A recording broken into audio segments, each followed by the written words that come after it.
புண்ணியம் தரக்கூடிய புரட்டாசி மாதத்தில் நம்ம பெருமாளை விரதம் இருந்து வழிபடுவதால் அனைத்து விதமான பாவங்களும் நீங்கி விடுங்க, நமக்கு புண்ணியம் வந்து சேரும். மேலுமே பெருமாளுடைய அருளும் நமக்கு பரிபூரணமாக கிடைக்கும். அனைத்து விதமான கஷ்டங்கள் தோஷங்களும் நீங்கிவிடும் அப்படின்னும் சொல்லப்படுதுங்க. அப்படி புண்ணியம் சேர்க்கக்கூடிய புரட்டாசி மாதத்தில் ஒரு குறிப்பிட்ட மந்திரத்தை சொல்லி நம்ம பெருமாளை வழிபடுவதால் பொருளாதாரம் தொடர்பான அனைத்து கஷ்டங்களும் நீங்கிவிடும். அது என்ன மந்திரம், நம்ம எப்பொழுது அதை சொல்ல வேணும் என்பதை பற்றிய சுவாரஸ்யமான தகவல்களை தெரிஞ்சுக்கலாம். வீடியோவை ஸ்கிப் பண்ணாமல் முழுசாக பாருங்கள். நம்ம சேனலை இப்போ தான் ஃபர்ஸ்ட் டைம் பார்க்குறீங்க அப்படின்னா நம்ம சேனலை இன்னும் சப்ஸ்கிரைப் பண்ணலன்னா சப்ஸ்கிரைப் பண்ணிக்கோங்க. கூடவே இருக்கிற பெல் ஐக்கானையும் கிளிக் பண்ணிக்கோங்க. வாங்க வீடியோக்குள்ளே போகலாம். உங்களுக்கு ஜோதிட ரீதியாக சந்தேகம் இருந்தாலும் சரிங்க, ஜோதிடம் வந்து ஆலோசனை பெற வேணாலும் சரி, இந்த வீடியோவுக்கு கீழே டிஸ்கிரிப்ஷனில் வராகியம்மன் ஜோதிட நிலையத்தோட தொலைபேசி எண் கொடுத்துருக்குறேன். இந்த எண்ணுக்கு தொடர்பு கொண்டு பேசி பாருங்கள். உங்கள் வாழ்க்கையில் இருக்கக்கூடிய அனைத்து பிரச்சனைகளுக்கும் சரியான தீர்வு கிடைக்குங்க. உங்களுக்கு பெருமாள் பிடிக்கும் அப்படின்னா கோவிந்தா கோவிந்தா என்ற வாசகத்தை மறக்காம கமெண்ட் பாக்ஸில் 3 முறை பதிவிடுங்க. வாங்க வீடியோக்குள்ளே போகலாம். பண கஷ்டம் கடன் பிரச்சனை அப்படின்னு யாருமே இல்லாதவங்க இருக்க முடியாதுங்க. ஒவ்வொருத்தருடைய வாழ்க்கையிலையும் ஒவ்வொரு விதமான பிரச்சனைகள் இருந்துட்டு தாங்க இருக்குது. சில பேர் பார்த்தீங்கன்னா இது எல்லாமே இருக்குங்க, இதில் இருந்து வெளிவர முடியாது, எப்போது நமக்கு விடிவு காலம் பிறக்க அப்படின்னு ஏங்கி கொண்டிருக்க வருத்தப்பட்டு கொண்டு இருக்கக்கூடியவங்களும் நிறைய பேர் இருக்கிறாங்க. பண கஷ்டம் கடன் சுமை வாழ்க்கையில் எடுக்கக்கூடிய காரியங்களில் தடைகள் ஏற்பட்டு கொண்டே இருக்கும். மேலுமே அவங்க எந்த ஒரு வேலை செய்தாலும் அதில் தொழிலில் தோல்விகள் ஏற்பட்டு கொண்டே இருக்குங்க. இன்னும் வெளியில் சொல்ல முடியாத எத்தனையோ பிரச்சனைகளை நிறைய பேர் சந்திச்சுட்டு இருப்பாங்க. இப்படி தவிர்த்து கொண்டிருப்பவங்களும் நிம்மதி நிவாரணம் தரக்கூடிய ஒரு அற்புதமான மாதம் தாங்க இந்த புரட்டாசி மாதம். இந்த புரட்டாசி மாதம் ஒரு புண்ணியம் தரக்கூடிய மாதம் அப்படின்னு சொல்லப்படுது. பெருமாளுக்கு உரிய மாதமான இந்த புரட்டாசி மாதம் ரொம்ப ரொம்ப சிறப்பு வாய்ந்ததாகுங்க. பலவிதமான துன்பங்களில் சிக்கி வெளிவர முடியாமல் எப்படி வெளிவருது அப்படின்னு தெரியாமல் நீங்கள் தவித்து கொண்டு இருக்கிறீங்களா அப்படின்னா இந்த புரட்டாசி மாதத்தில் நீங்கள் பெருமாளை மனதார வழிபாடு செய்யுங்க. நீங்கள் இதற்காக அதிக பணம் செலவு செய்ய வேணும், பரிகாரம் செய்ய வேணும், நீங்கள் தினமும் கோவிலுக்கு செல்ல வேணும் அப்படிங்கிறதெல்லாம் கிடையாதுங்க.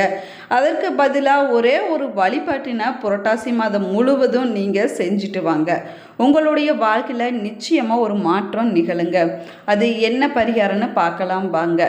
புரட்டாசி மாதத்தில் நீங்கள் தினமும் காலை 6 மணிக்கு வீட்டில் இருக்கக்கூடிய பெருமாள் படத்துக்கு முன்னாடி நீங்கள் விளக்கேற்றி துளசி சேர்த்த தண்ணீர் வைத்து ஊதுபத்தி ஏற்றி பெருமாளையும் மகாலட்சுமி தாயாரையும் நீங்கள் மனதார வழிபட வேணுங்க. அதற்கு பிறகு பெருமாளுக்கு உரிய மந்திரங்களை 3 முறை இல்லைன்னா 27 முறை அப்படியும் சொல்ல முடியல அப்படிங்கிற 108 முறை நீங்கள் சொல்ல வேணுங்க. இந்த மந்திரத்தை உங்களால் எத்தனை முறை சொல்ல முடியுமோ அத்தனை முறை சொல்லுங்க. ஓம் கோவிந்தா முகுந்தா போற்றி, ஓம் திருமகள் மணாலா போற்றி, ஓம் ஹரி ஹரி நமோ நாராயணா போற்றி. இந்த மந்திரம் பார்த்திங்கன்னா உங்களுடைய பண கஷ்டத்தை தீர்த்து வைக்குங்க.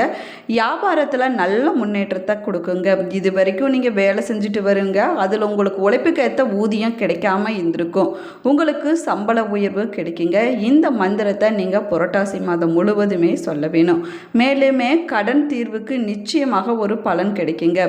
புரட்டாசி மாதத்தில் பெருமாளுடைய பெயரை நினைத்தாலே போதுங்க, அவர் உங்களுடைய வீட்டிற்கு வந்து விடுவார் அப்படின்னு சொல்லப்படுது. அதுலேயும் நாராயண மந்திரம் கோவிந்த நாமம் போன்றவற்றை சொல்லி நம்ம பெருமாளை வழிபட்டோம்னா அவர் மனம் மகிழ்ச்சி அடையுமாங்க.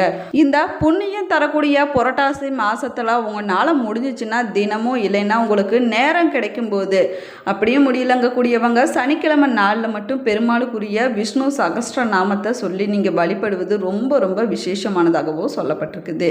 இதை சொல்ல முடியாவிட்டாலும் பரவாயில்லைங்க, உங்களுடைய காதுகளால் கேட்பது மிக மிக புண்ணியமான பலன்களை பெற்றுக் கொடுக்குங்க.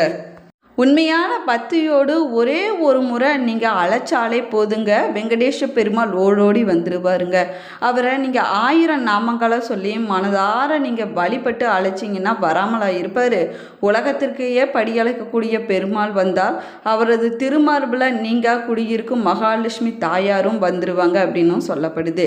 பெருமாளுக்கும் மகாலட்சுமியும் தம்பதி சமயந்தராக எழுந்தருளக்கூடிய இடத்துல அனைத்து விதமான செல்வங்களும் குறைவில்லாமல் பலன்கள் கிடைக்குங்க. அது மட்டும் இல்லாமல் குறைவில்லாமல் பெருகி கொண்டே இருக்கும் அப்படின்னும் சொல்லப்படுதுங்க. மேலுமே புரட்டாசி மாதத்தில் நம்பிக்கையோடு இந்த வழிபாட்டை நீங்கள் செஞ்சு பாருங்கள். நிச்சயமாக உங்களுடைய வாழ்க்கையில் ஒரு நல்ல மாற்றம் முன்னேற்றம் கிடைக்குங்க. நம்ம இந்த புண்ணியம் தரக்கூடிய புரட்டாசி மாதத்தில் 3 விஷயங்களை கண்டிப்பாக கடைப்பிடிக்க வேணுங்க.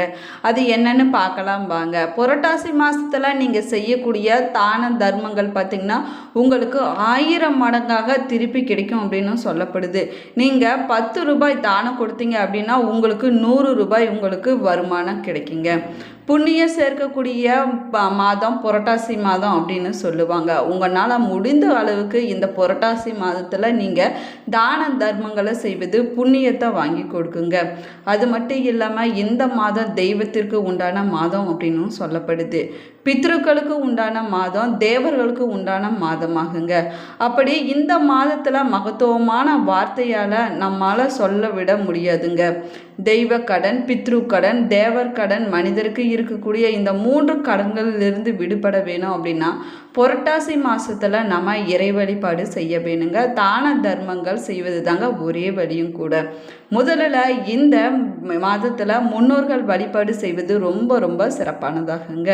மேலுமே தான தர்ம காரியங்களில் செய்வது ரொம்ப ரொம்ப சிறப்பான பலன்களை கொடுக்குங்க. நீங்கள் இந்த புரட்டாசி மாதத்தில் பெருமாள் வழிபாடு செய்வது ரொம்பவே சிறப்பானதாகும். இந்த 3 விஷயங்களையும் மனதில் வைத்துக்கொள்ள வேணுங்க. நம்ம எல்லோருடைய வீட்டு பூஜை அறையிலும் பார்த்தீங்கன்னா பெருமாளுடைய திருவுருவ படம் இருக்குங்க. அந்த வெங்கடாஜலபதியை நாம் தினமும் இந்த முறைப்படி வழிபாடு செஞ்சாலே போதுங்க. எப்படி வழிபடுவது? பெருமாளுக்கு தினமும் துளசி இலைகளை நம்ம சாற்ற வேணுங்க. சின்ன வெள்ளி கிண்ணத்தில் கொஞ்சமாக டைமண்ட் கற்கண்டுகளை போட்டு நெய்வேத்தியமாக நம்ம வழிபாடு செய்ய வேணுங்க. வெள்ளி கிண்ணம் இல்லை அப்படின்னு சொல்லக்கூடியவங்க நீங்கள் சாதாரண தட்டில் கூட பெருமாளுக்கு டைமண்ட் கற்களை வைத்து நீங்கள் வழிபாடு செய்யலாங்க. அதற்கு பிறகு பஞ்ச தீர்த்தத்தில் கொஞ்சம் பச்சை கற்பூரம் 2 துளசி இலை போட்டு பெருமாள் முன்னாடி நீங்கள் வைக்க வேணும். கொஞ்சமாக சின்ன கிண்ணத்தில் பச்சை கற்பூரம் போட்டு பன்னீர் ஊற்றி அதில் கலந்து அந்த கலவையை எடுத்து பெருமாள் தாடையில் நீங்கள் தடவி விட வேணுங்க. உதட்டுக்கு கீழே இருக்கக்கூடிய பகுதி தாடை அப்படின்னு அழைக்கப்படுது. திருப்பதி பெருமாளுக்கு அந்த இடத்துல வெள்ளை நிறத்தில் பச்சை கற்பூரம் வைத்திருப்பாங்க. கட்டாயமாக பெருமாளுக்கு இந்த மாதம் யாரெல்லாம் பச்சை கற்பூரத்தை சுற்றுறாங்களோ அவங்களுடைய வீட்டில் எல்லா பண கஷ்டம் என்பதே வராதுங்க. இந்த புரட்டாசி மாதத்தில் நீங்கள் இதை உங்களுடைய வீட்டில் செஞ்சு பாருங்கள். நிச்சயமாக உங்களுக்கு கை மேலே பலன் கிடைக்குங்க. பெருமாளுடைய அருளானது உங்களுக்கு பரிபூரணமாக கிடைக்குங்க. இதற்கு பிறகு கடைசியாக தீப தூப ஆராதனை காட்டி பெருமாளை நம்ம வழிபாடு செய்ய வேணுங்க. பெருமாளுடைய அருளை பெறுவதற்கு ரொம்ப ரொம்ப ஏற்ற மாதமாக புரட்டாசி மாதம் சொல்லப்படுது. புரட்டாசி மாதம் முழுவதும் வழிபட முடியாதவங்க இந்த மாதத்தில் வரக்கூடிய சனிக்கிழமை நாளில் மட்டுமாவது பெருமாளுக்கு விரதம் இருந்து பெருமாளை மனம் முருகி நீங்கள் வழிபட்டீங்கன்னா பெருமாளுடைய அருளானது உங்களுக்கு பரிபூரணமாக கிடைக்குங்க. மேலுமே புரட்டாசி மாதம் ரொம்பவே சிறப்புக்குரிய விரத நாளாகவும் சொல்லப்படுது. புரட்டாசி மாதத்தில் சனிக்கிழமைகள் ரொம்ப ரொம்ப சிறப்பானதாகுங்க. இதை புண்ணியத்தை அதிகம் சேர்க்கக்கூடிய நாளாகவும் சொல்லப்படுது. மேலுமே புரட்டாசி சனிக்கிழமையில கோவிலுக்கு சென்று பெருமாளை வழிபடுவதும் விரதம் கடைபிடிப்பதும் ரொம்ப ரொம்ப சிறப்பான பலன்களை கொடுக்குங்க. பெருமாளுக்கு துளசி, தாமரை பூ படைத்து வழிபடுவது இன்னுமே விசேஷமானதாக சொல்லப்பட்டிருக்குது. துளசி இலைகளால் பெருமாளுடைய 108 நாமங்களை சொல்லி வழிபடுவதால் பெருமாளுடைய அருளானது உங்களுக்கு பரிபூரணமாக கிடைக்கும் அப்படிங்கிறது எல்லோருக்குமே தெரிஞ்ச விஷயந்தாங்க. அது மட்டும் இல்லாமல் ஒரு குறிப்பிட்ட முறையில் விரதம் இருந்து புரட்டாசி சனிக்கிழமையில் பெருமாளை நம்ம வழிபட்டோம்னா பெருமாளுடைய அருள் கிடைப்பது மட்டும் இல்லாமல் நம்முடைய வாழ்க்கையில் நிச்சயமாக ஒரு மாற்றம் வருங்க. புரட்டாசி சனிக்கிழமை நாளில் நம்ம அதிகாலை, அதாவது பிரம்ம முகூர்த்த நேரமான காலை 4 மணி முதல் 6 மணி வரையிலான நேரத்தில் நாம் எழுந்து குளித்து விட்டு நம்முடைய வீட்டை சுத்தம் செய்து தலைக்கு எண்ணெய் வைக்காமல் குளிக்க வேணுங்க. முடிஞ்சிச்சுன்னா முந்தைய நாளே நம்முடைய வீட்டை நம்ம சுத்தம் செய்து தயாராக வைத்து விடுவது ரொம்பவே நல்லதுங்க. பெருமாளுக்கு விருப்பமான திருநாமத்தை நெற்றியில் இட்டு கொள்ள வேணுங்க. வீட்டு வாசலில் அழகிய கோலம் போட்டு மாவிளை தோரணம் கட்டுவது மாற்றுவது ரொம்ப ரொம்ப சிறப்பானதாகுங்க. இந்த பதிவு உங்களுக்கு பயனுள்ள தகவல்களை கொடுத்துருக்குன்னு நினைக்கிறேன். இந்த பதிவு உங்களுக்கு பிடிச்சிருந்தால் லைக் பண்ணுங்கள், ஷேர் பண்ணுங்கள், கமெண்ட் பண்ணுங்கள். இன்னும் நம்ம சேனலை சப்ஸ்கிரைப் பண்ணலன்னா சப்ஸ்கிரைப் பண்ணிக்கோங்க. கூடவே இருக்கிற பெல் ஐக்கானையும் ப்ரெஸ் பண்ணிக்கோங்க. மேலுமே நீங்கள் எந்த மாவட்டத்திலிருந்து பார்க்குறீங்க என்பதை மறக்காமல் கமெண்ட் பாக்ஸில் கமெண்ட் பண்ணுங்கள்.